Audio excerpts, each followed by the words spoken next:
Welcome to the Open Mic, where bold stories spark big conversations. Today, we're unpacking a closed-door event that has completely dominated the news cycle. Oh, absolutely dominated it. We're talking about the newly released video footage of Bill and Hillary Clinton's depositions before the House Oversight Committee. Right. And this isn't just about standard political procedures.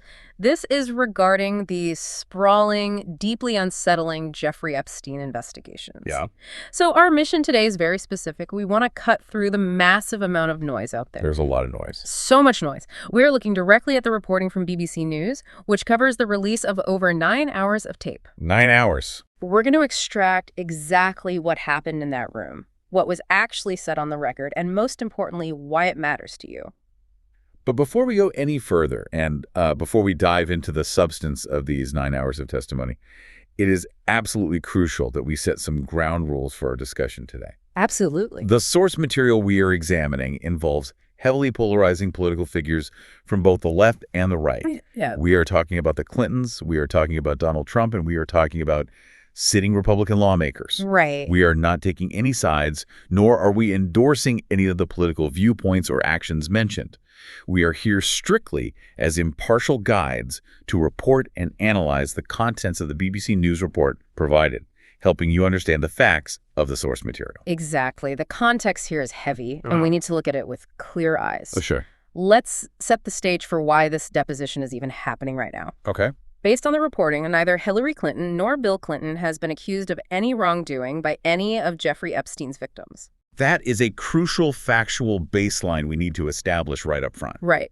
However, Bill Clinton's name and his likeness are included in the vast investigative files related to Epstein. Yes. This inclusion, specifically his presence in certain documents and photographs, is what spurred the committee's call for both Bill and Hillary Clinton to sit for these separate depositions.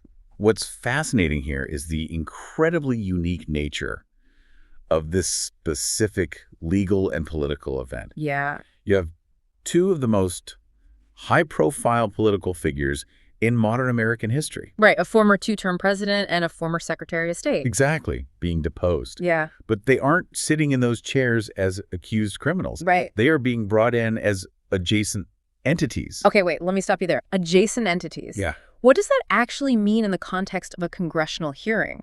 Because when I hear depositions, I immediately picture a suspect in a TV crime show sweating under a desk lamp. It's a great distinction to make. In a criminal trial, you have a defendant. Right. But a Congressional Oversight Committee has broad subpoena power to investigate issues of national importance. Okay. They aren't holding a trial. They are fact-finding. They can compel people to testify under oath to build a historical and legislative record. So it's not a court of law. Right. So when we say adjacent entities, we mean figures whose orbits intersected with a massive, sprawling, and deeply tragic investigation into a notorious sex offender. Got it. The dynamic of a committee using its power to question political figures about a closed criminal investigation is a powerful demonstration of how political, legal, and criminal spheres overlap. So it's less about trying to put them in jail and more about getting them on the official record about what they saw and who they knew. Precisely. It is about establishing a historical record. Yeah. But as we'll see, it's also heavily influenced by the modern political theater in which these committees operate. Right. The stakes are incredibly high. Not necessarily in terms of criminal jeopardy for the deposed, but in terms of public perception, historical legacy, and the intense scrutiny of their associations. Okay, let's unpack this, because we need to jump into the very first major dramatic moment of these hearings. And it is dramatic. It really is, and it happens during Hillary Clinton's deposition. I really want you, the listener, to visualize this scene. Paint the picture. It's a closed-door testimony. That means no press, no public galleries. Highly secure. Highly secure, and strictly bound by the rules of the House Oversight Committee. It's supposed to be an airtight room. Right. Right at the beginning, the whole thing explodes. The disruption is immediate, and it doesn't come from a line of questioning. Right. One of Hillary Clinton's lawyers interrupts the proceedings to inform the room that a photograph taken from inside that very deposition room has just been leaked to the public. Wow. And they don't even have to launch a massive investigation to find the culprit. Yeah. Republican Congresswoman Boebert actually admits right there in the room to sharing a photo from inside. Her defense, according to the breakdown of the footage, is that she took and shared the photo before the hearing officially began. I read that, and my jaw just dropped. I mean, the damage is instantly done. It's out there. The photo has already been picked up and shared on social media by a conservative influencer. The airtight, closed-door session is suddenly incredibly public. And Hillary Clinton's reaction is not subtle. Not at all. The footage shows her physically reacting. She bangs her fist on the table. Right. She directly addresses the room, stating, "It doesn't matter. We are all abiding by the same rules." Yeah. And then she actually threatens to walk out entirely. Walk right out. She says, "I'm done with this. If you guys are doing that, I'm done. You can hold me in contempt from now until the cows come home." Yeah. And she physically stands up from her chair. This is a profound breakdown of the standard protocol. Yeah. In a deposition setting, subjects are usually coached by their attorneys to remain entirely stoic. Show nothing. Exactly. Show no emotion, answer only what is asked, and never lose your temper. But she literally stood up. If a normal person does that in a legal proceeding, don't they get arrested? Usually, yes. What does contempt of Congress actually mean for someone like a former Secretary of State? Like, explain it to me like I'm 5. It's a great question because the term gets thrown around a lot. Essentially, contempt of Congress is the legislative branch's way of saying, you are obstructing our official duties. Okay. If a witness refuses to answer questions, lies, or literally walks out of a subpoenaed deposition, the committee can vote to hold them in contempt. And then what happens? If the full House of Representatives agrees, they can refer it to the Department of Justice for criminal prosecution. It can carry real jail time and fines. That's a massive deal. A massive deal. So to invoke the concept of being held in contempt— a serious legal consequence. Exactly. And to dismiss it with a colloquialism, like until the cows come home while literally standing up to leave. Right. It shows a complete rupture in the trust between the witness and the committee right out of the gate. She's just calling their bluff. She is daring them to escalate a procedural dispute into a constitutional showdown over a leaked photo.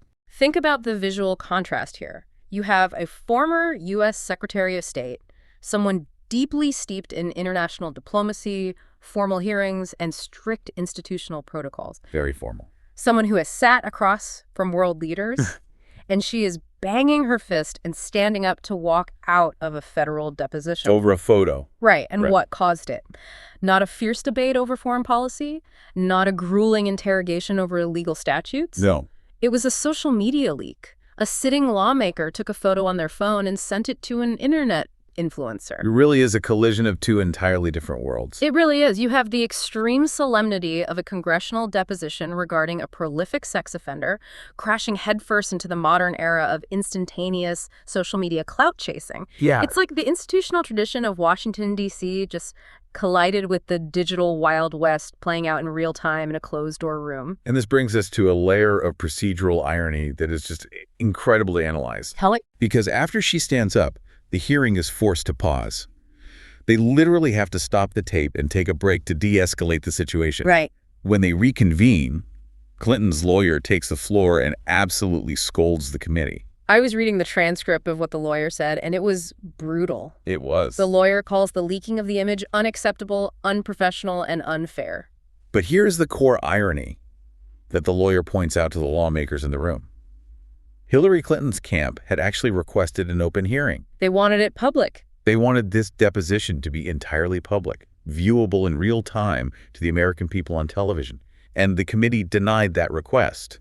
They insisted on a closed-door session. Wow. So the committee demanded absolute secrecy, but a member of that very committee immediately violated that secrecy for social media engagement. Precisely. It completely undermines the committee's justification for keeping the doors closed in the first place. Yeah, it does. And Clinton's legal team weaponized that contradiction brilliantly in the room. They're essentially saying, you forced us into this secret bunker under the guise of procedural integrity, and you couldn't even make it 5 minutes without leaking to the internet. It really makes you stop and think about the actual function of these modern congressional hearings. It does. And I want to pose this to you listening right now.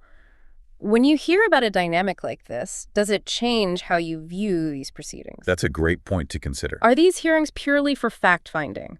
Are they genuinely about creating a vital historical and legal record? Or has the presence of social media influencers and lawmakers who cater to those influencers fundamentally altered the rules of engagement? It changes everything. If the primary goal of a participant is to generate a viral moment or leak a photo to an internet personality, how does that impact the actual gathering of facts, especially in an investigation as serious as the Jeffrey Epstein case? That is the essential question to keep in mind as we analyze the rest of this testimony.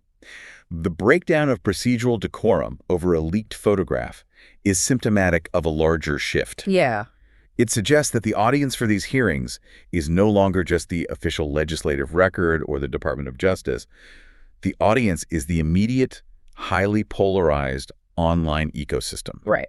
And this shift in audience inevitably dictates the behavior of the people in the room, the questions that are asked, and the way the witnesses are forced to respond. Which perfectly sets up what happened next. Because if the standoff over the leaked photo was explosive, the direction the questioning took several hours later was just pure whiplash. Whiplash is the right word. So they have reconvened. Hours go by. They were supposedly digging into the Jeffrey Epstein files, right? The core mission of the subpoenas. Right. And then Republican Congresswoman Lauren Boebert, the same lawmaker who admitted to the photo leak, takes the floor to ask her questions. Ugh. But she doesn't ask about Epstein's finances. She doesn't ask about his flights or his properties. She asks Hillary Clinton if she has reviewed any Epstein files that reference Pizzagate. For those who might need a refresher on the context of that term, because internet history moves so fast, Pizzagate is a thoroughly debunked, entirely baseless internet conspiracy theory that emerged during the 2016 presidential election. Right. The theory falsely claimed that a secret, high-level pedophilia ring linked to Hillary Clinton's inner circle was operating out of the basement of a specific Washington, D.C. pizzeria. Which didn't even have a basement, right? Correct. It is a complete fabrication that originated on fringe internet message boards and spread rapidly through social media algorithms. Yeah. But it had terrifying real-world consequences. It eventually led to an incident where an armed man actually entered that specific pizzeria and fired a rifle to investigate the false claims himself. It's terrifying. And to bring this specific, debunked internet lore into an official congressional deposition regarding Jeffrey Epstein. It's shocking. I mean, I can't even imagine being in that room. The footage shows Hillary Clinton's physical reaction. It notes that she looked completely perplexed. Confused, right. And there's this awkward back and forth where Boebert and Clinton's lawyer are talking over each other, trying to clarify exactly what the lawmaker is even asking. Just a mess. When she finally answers, Clinton is incredibly blunt. She says, Pizzagate was totally made up. It was an outrageous allegation that ended up hurting a number of people. I can't believe you're even referencing it. And yet the questioning continues. The lawmaker asks a few more questions specifically about Pizzagate, prompting Clinton's lawyers to formally object. You have a room gathered to discuss the actual, verified, horrific crimes of Jeffrey Epstein, and a lawmaker is using their limited subpoenaed time to ask a former Secretary of State about a debunked internet pizza parlor conspiracy. Help me understand the legal strategy here. Why bring this up?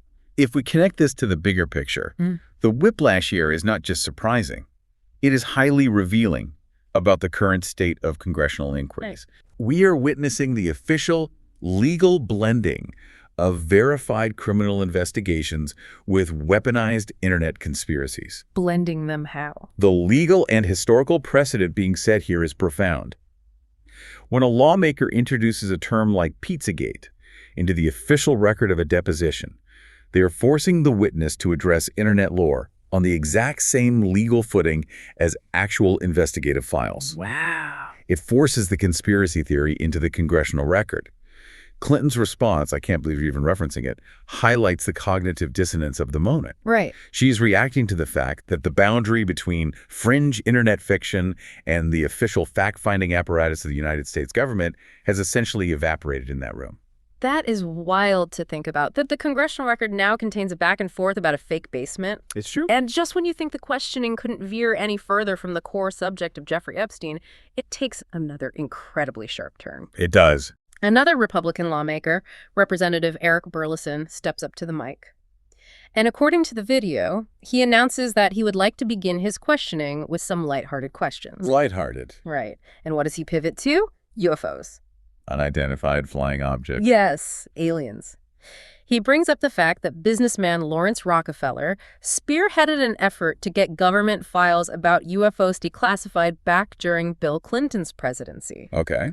He then points out that while Hillary Clinton was running for president, one of her advisors publicly stated she would release UFO files if elected. Sure. And then he connects it to the present day. He notes that just recently, Donald Trump directed the U.S. government to prepare a release of files on UFOs and aliens. Right. Representative Burleson then looks at Hillary Clinton and asks if she is pleased now that these files may finally be released. It is a truly surreal sequence of events to analyze. You have to consider the environment of this room. This is a grueling, hours-long deposition.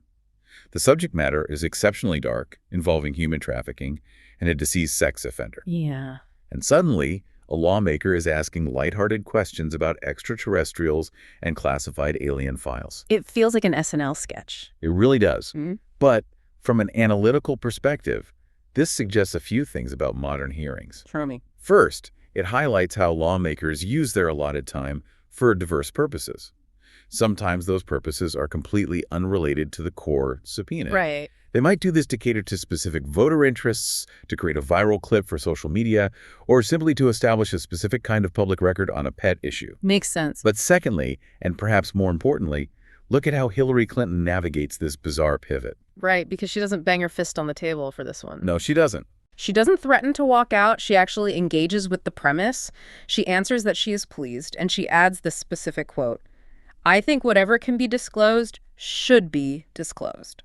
She leans right into it. Exactly. And that response is structurally brilliant from a defense and messaging standpoint. Brilliant how? It's a question about aliens. Because while the question about UFOs is objectively absurd in the context of an Epstein deposition, her answer, whatever can be disclosed should be disclosed, serves a vital dual purpose. Okay. On the surface, yes, she is answering the question about alien files. But subtly, she is mirroring her legal team's earlier stance from the very beginning of the day. Oh. Remember, they fought for an open public hearing. They were furious about the closed-door leak. Transparency is her overarching theme and defense strategy for this entire deposition. Oh, wow. I didn't even put that together. By stating that everything that can be disclosed should be, she is reinforcing her posture as a witness who has absolutely nothing to hide. She is subtly contrasting her openness with the committee's insistence on secrecy. She takes a bizarre, out-of-left-field question about UFOs and effortlessly folds it into her core narrative of transparency. It is a highly skilled pivot by a veteran political figure. Here's where it gets really interesting, though. Yep. Because as wild as Hillary Clinton's deposition was with the leaks, the standoffs, the pivots to Pizzagate and aliens, the footage also covers the testimony of former President Bill Clinton. Yes. And his session introduces a completely different set of dynamics because unlike his wife, he is dealing with his own specific presence in these files. Yes, his posture and strategy have to be fundamentally different. Let's look at how he opens his remarks to the committee. He starts by explicitly denying that he knew of any wrongdoing by Jeffrey Epstein. Right. He states firmly that he hopes his involvement in the investigation will prevent something like this from happening again. He makes a point to share his concerns for Epstein's victims. Which is standard. Yes, and he uses very specific language to frame his relationship with Epstein. He calls him a brief acquaintance, and he stresses that their relationship ended years before his crimes came to light. Okay. But here's the crux of it. The files show he had links to Epstein for years. Bill Clinton repeatedly emphasizes that their connection was solely and entirely due to charity work. The initial framing by Bill Clinton is a masterclass in risk mitigation. Wait, can we pause on the charity work defense? Sure. Because I see this all the time. Whenever a billionaire or a politician gets caught hanging around someone who turns out to be a monster, their first PR statement is always, "We only knew each other through our philanthropic efforts." Right. Does anyone actually buy the "it was just charity" excuse? At a certain point, doesn't the sheer number of flights or meetings negate that defense? It's a fantastic point to raise, and it requires looking at how high-level philanthropy actually operates. The charity work defense is something we see constantly with powerful, high-net-worth individuals associating with problematic financiers. But it's not always just a flimsy PR excuse. It is often a structural reality of that world, which is exactly why it makes such a powerful legal shield. How does it work as a shield? The structure of global philanthropy, like the Clinton Global Initiative, for example, often requires politicians to engage with incredibly wealthy donors. Raising hundreds of millions of dollars means you're constantly in the orbit of the ultra-rich. Right, you go where the money is. Exactly. Using charity work as the exclusive basis for the connection creates a socially and professionally acceptable shield for why they were in the same room, on the same plane, or at the same dinner. Got it. It effectively argues that the proximity was entirely transactional for a good cause, not personal, and certainly not nefarious. Okay.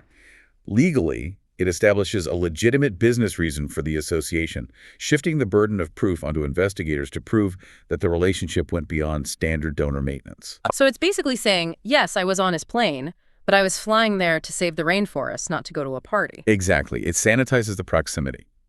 And by opening his testimony with a denunciation of Epstein's crimes, expressing sympathy for the victims, and leaning on this philanthropic shield, Clinton aligns himself with the investigators and the public good right out of the gate. Right.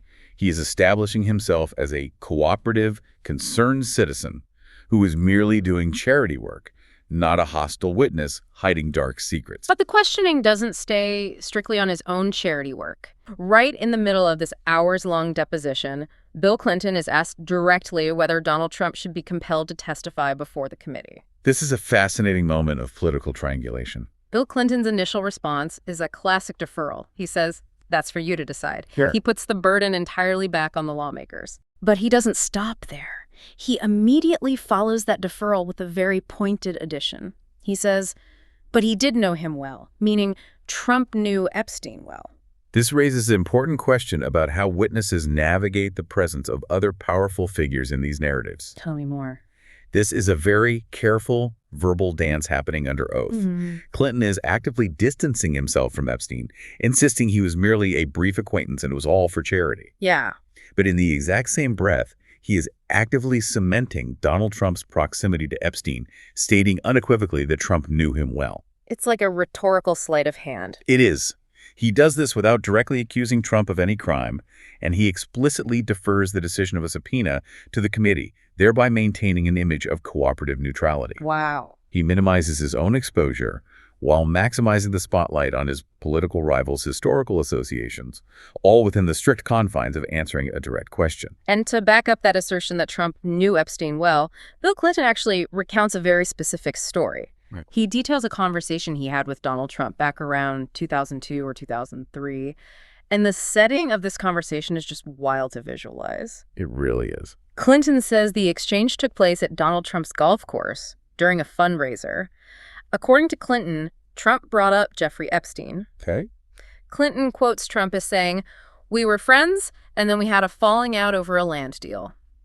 Clinton says Trump reiterated, "We've had some great times over the years, but we fell out, all because of a real estate deal." The details of this anecdote are incredibly rich for analysis. Let's hear it. First, visualize the setting. You have two presidents of the United States at a golf course fundraiser in the early 2000s, casually discussing a man who would later become one of the most notorious sex offenders in history. Yeah. It highlights the incredibly small, insular world of the ultra-wealthy and politically connected. It's like a tiny club where everyone knows everyone. Exactly. But notice the specific nature of the fallout as recounted by Clinton. A land deal, a real estate deal. Right. Trump is allegedly framing the end of his friendship with Epstein, not over moral outrage or suspicion of illegal activity, but over a standard, high-stakes business dispute. And the lawmakers really drill down into the specifics of this golf course conversation. They want to know every detail. Naturally. Bill Clinton makes sure to clarify that Trump never said anything to make him think Trump was involved in anything improper. When asked if Trump elaborated on the great times he shared with Epstein, Clinton specifically notes that Trump did not put any sexual spin on the conversation. That phrase, no sexual spin, is a very deliberate choice of words. All right. And there's another fascinating detail. Clinton claims that during this conversation, Trump must have known that Clinton had previously flown on Epstein's plane. Okay. So there is this unspoken acknowledgement of mutual association between the two men. And when a lawmaker asks Clinton if he recalls who actually brought up the topic of Epstein at the golf course, Clinton's response is very telling. What does he say? He says, "No, but I'd be shocked if I did. I just don't do that." Let's analyze that final response. I'd be shocked if I did. I just don't do that. Yeah. Clinton is doing two things here procedurally. First, he is establishing a behavioral pattern for himself on the record. He is claiming that he is not the type of person to casually gossip or initiate conversations about figures like Epstein, further distancing himself from the core drama of Epstein's social circle. Okay. Second, by process of elimination, if Clinton didn't bring it up, it implies Trump initiated the conversation about Epstein unprompted. It's a very polite way of pointing the finger. It is. Furthermore, the explicit clarification that Trump put no sexual spin on the memory of those great times is legally protective for both men in the context of this deposition. Interesting. It paints a picture of two powerful men acknowledging a shared problematic acquaintance, but strictly walling off that acquaintance's known criminal behavior from their own interactions. It is a fascinating glimpse into how proximity to scandal is managed and negotiated at the highest levels of power. It really is. The absurdity of it is striking, but it's also the stark reality of how these networks operate. You have two historical figures casually chalking up a severed friendship with a prolific predator to a simple real estate dispute on a golf course. Exactly. But the committee didn't just rely on anecdotes and memories of old conversations. They had visual evidence to present to Bill Clinton. And this is where the deposition gets deeply uncomfortable and incredibly specific. Because a photo changes everything. Exactly. About halfway through his testimony, they confront him with a photograph. It's an image released by the U.S. Justice Department as part of the Epstein files. Right. The photo shows the former U.S. president lounging in a hot tub. There's another person in the hot tub with him, but the Justice Department has redacted or blurred out that person's face. Right. The congressman presenting the photo tells Clinton directly that the public wants the context and the details of this specific image. The introduction of a photograph changes the entire dynamic of a deposition. Why is it so different from just answering questions about a flight log? Because a photograph is a frozen moment in time. It is entirely devoid of context until the witness provides it. Right. It forces the witness out of abstract narratives about charity work and into the granular reality of physical space in specific moments. Think about it in everyday terms. Okay. If someone asks you if you went to a party in college, you can say, yeah, I popped in for 5 minutes to say hi. But if they slide a photo across the table of you at that party, holding a cup, standing next to specific people. Can't just brush it off. Exactly. Suddenly you have to explain the cup, the people, the lighting, the room. When the congressman demands context and details, they're asking the witness to reconstruct the realities surrounding an image that on its own looks potentially compromising or at least highly informal given the gravity of the overarching investigation. That makes total sense. How a witness responds to visual evidence is often the most critical part of their testimony. So how does Bill Clinton explain the hot tub photo? His initial reaction is to distance his own awareness of the event. He says, I don't think I ever knew the photo was taken. He then attempts to pinpoint the location and timeline. He says he is almost sure it was shot in Brunei at the end of what he describes as a long trip to Asia. Right. He provides the backstory of how he ended up at that specific hotel. He explains that the Sultan of Brunei, whom he describes as a man he had gotten to know well during his 8 years as president, had offered to help the Clinton Global Initiative. The charity connection. Yes. According to Clinton, the Sultan suggested a specific hotel and said, I want you to stay at this hotel and I hope you will use the pool. Notice the architecture of this explanation. It's very structured. Extremely structured. Clinton is weaving the informal, potentially awkward setting of a hot tub into the highly formal, structured narrative of international diplomacy and global philanthropy. Right. He emphasizes the long Asia trip, establishing a state of fatigue. He invokes the Sultan of Brunei, reminding the committee of his status as a former head of state engaging with other world leaders. Very deliberate. And he explicitly links the hotel stay back to the Clinton Global Initiative, that charity shield we discussed earlier. By doing this, he is attempting to recontextualize the photo. Okay. It's not a party. It's the exhausting tail end of a philanthropic mission, facilitated by a foreign head of state. He is building a protective layer of diplomatic and charitable context around a very vulnerable-looking photograph. And he leans heavily into that narrative of exhaustion. The footage shows that Clinton actually chuckled while explaining this. He chuckles. Yeah, he says, so I did, and then I got out and went to bed exhausted, followed by a chuckle. And the lawmakers press him on the details. Of course. They ask him twice about the other person in the photo, the one whose identity was edited out by the Justice Department. Both times, Clinton insists, I don't know who that is. Right. He attempts to minimize the duration of the event, stating, I sat in the hot tub for 5 minutes, or whatever it was, and I got up and went to bed. And then comes the most direct question of the sequence. He is pressed on whether any sexual activity occurred that night or with that person in the hot tub. Clinton answers a firm no, and the video specifically shows him shaking his head while denying it. The physical reactions captured on the footage, the chuckle, and the head shake are crucial pieces of information for us to analyze. Tell me about that. In high-stakes depositions, humanizing gestures can be incredibly effective or deeply detrimental, depending on how they are perceived by the room and eventually the public. So the chuckle wasn't just him being dismissive.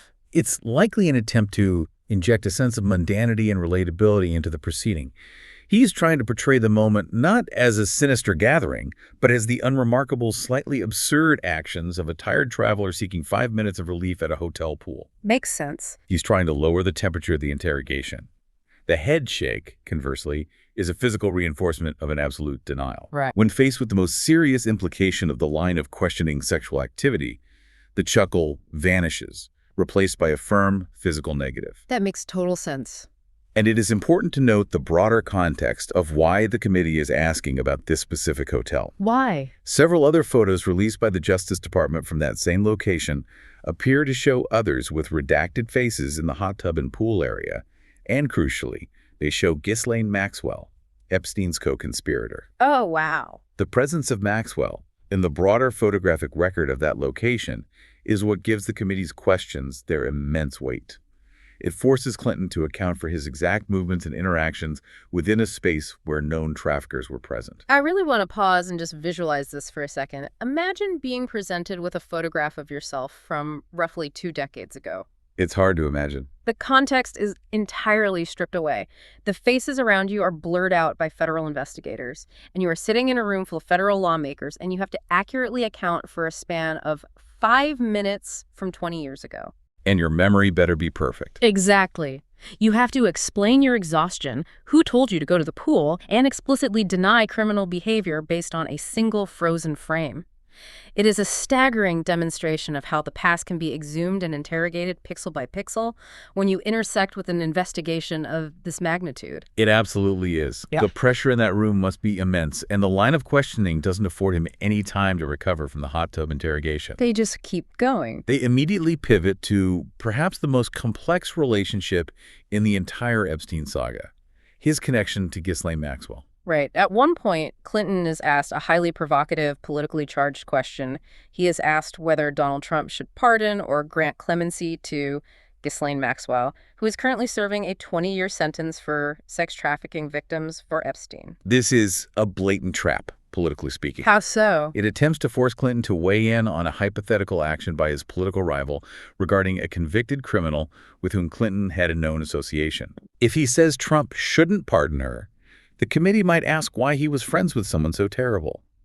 If he refuses to answer, it looks evasive. It's a lose-lose scenario designed for a soundbite. But Clinton sees the trap, and he sidesteps it. He declines to comment directly on the pardon, saying, "I don't think I should comment on that," and adds, "Somebody besides me should make a decision on what it is." Okay. But what struck me is that he doesn't just give a legal no comment. He actually offers a very revealing glimpse into his personal reaction to the entire Maxwell situation. What does he say? He admits to the committee that Maxwell's arrest was really hard for him when it came out. He explicitly notes that he was friendly with Maxwell in the past. He says, "I was sad, but it was terrible what she did, and she should be punished." This is perhaps the most nuanced and psychologically complex statement of his entire deposition. How so? Analyze the juxtaposition of his feelings here. He is under oath, legally acknowledging a past friendship, using the word friendly, with a convenient sex trafficker. Right. He admits that her arrest caused him personal distress. He was sad, and it was really hard for him. Which is a huge admission to make on the record. It is massive. But he immediately follows that admission of personal grief with a firm, unequivocal condemnation of her actions. It was terrible what she did, and she should be punished. Right. He is holding two seemingly contradictory realities at once. The personal reality of a lost friendship and the objective legal reality of her monstrous crimes. It's very human. It is a rare moment of complex human emotion entering the stark adversarial arena of a congressional deposition. He acknowledges the human connection while firmly endorsing the judicial outcome. So what does this all mean? We have gone through the massive standoffs, The bizarre tangents into internet lore, the golf course anecdotes, and the uncomfortable hot tub denials. A lot of ground covered. But as we reach the final section of our deep dive, we have to look at the actual paper trail. Because while the testimony of the principals, the politicians themselves, is fascinating, modern investigations are rarely broken wide open by the people at the top of the letterhead. That is a fundamental truth of investigative journalism and law enforcement. They are broken open by the people carrying the briefcases. Yes. The BBC report outlines a crucial discovery from the documents released by the U.S. Justice Department related to the Epstein and Maxwell investigations. The headline finding is this: the documents show absolutely no direct messages between Bill Clinton and Jeffrey Epstein. None? The principal kept his digital hands entirely clean. That is a critical finding, and it illustrates the concept of degrees of separation that is so prevalent in political and corporate scandals. Let's break down degrees of separation for a second. It's like when a CEO has their assistant handle all the messy logistics, so the CEO's inbox never actually contains anything incriminating, right? Precisely. High-level figures operate with a thick layer of insulation. They rarely handle their own logistics, scheduling, or informal communications. Right. Therefore, finding a smoking gun email directly from a principal figure is exceedingly rare. The absence of direct messages between Clinton and Epstein is legally exculpatory for Clinton in terms of digital evidence. He can truthfully say, I never emailed him. Yes. But investigations don't stop at the principal's inbox. They look at the immediate orbit. They look at the assistants. Exactly, and that is where the story shifts dramatically, because while there are no direct messages between the two men, there is a substantial digital trail between their proxies. Right. The documents reveal that both Clinton and Epstein were the subject of messages between Ghislaine Maxwell and Bill Clinton's top aide, a man named Doug Band. This is where the insulation starts to fray. And if phrased badly. The reporting states that emails between Maxwell and Band from 2002 to 2004 show what they describe as a cozy relationship. Cozy. And the details of these emails are striking. The reporting says the messages are rife with flattery and sexual innuendo. It even notes that at one point, Doug Band refers to Ghislaine Maxwell as his lover. This is a massive shift in tone from the rest of the evidence we've discussed. Yeah. While the principal President Clinton maintained operational security and stuck to the charity work narrative, his top aides' unguarded, highly informal communications paint a picture of deep, comfortable proximity to Epstein's inner circle, specifically through Maxwell. I mean, calling someone your lover in an email, that's not standard philanthropic networking. No, it is not. The phrase cozy relationship in an investigative context implies a level of familiarity that goes far beyond standard logistics. For sure. The presence of flattery and sexual innuendo, and the use of the word lover, whether literal or just a bizarre manifestation of insider banter, shatters the narrative that this was merely a stiff, formal acquaintance. It definitely does. It reveals a highly informal, intertwined social dynamic operating just one degree of separation away from the former president. This highlights that fundamental truth we discussed. Powerful people operate through proxies. Proxies. And investigators often rely on the indiscretions, the casual language, and the unguarded digital footprints of those proxies to map the true nature of a network. Okay, let's take a deep breath because we have covered an immense amount of ground today. We really have. Let's do a quick, high-energy recap of the journey we just took through these 9 hours of deposition footage. We started with an absolute explosion in the room. Hillary Clinton's standoff, banging her fist and nearly walking out over a leaked photograph that completely shattered the closed-door rules of the committee. The leaked photo. From there, we took a bizarre, whiplash-inducing detour into the world of debunked internet conspiracies, watching a former Secretary of State bat away questions about Pizzagate, only to immediately pivot to fielding lighthearted questions about declassified UFO files and aliens.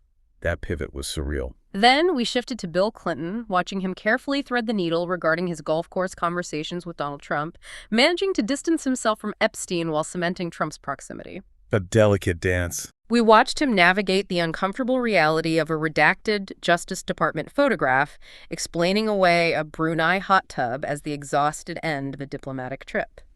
And finally, we uncovered the reality of the digital paper trail, how the principals kept their hands clean, leaving the cozy, innuendo-filled emails to be sent by a top aide. It is a dense, complicated tapestry, and navigating it requires a sharp, critical eye. I want to turn this over to you listening right now. What stands out to you from all of this? Yeah, what caught your attention? Is it the breakdown of institutional decorum over a social media leak?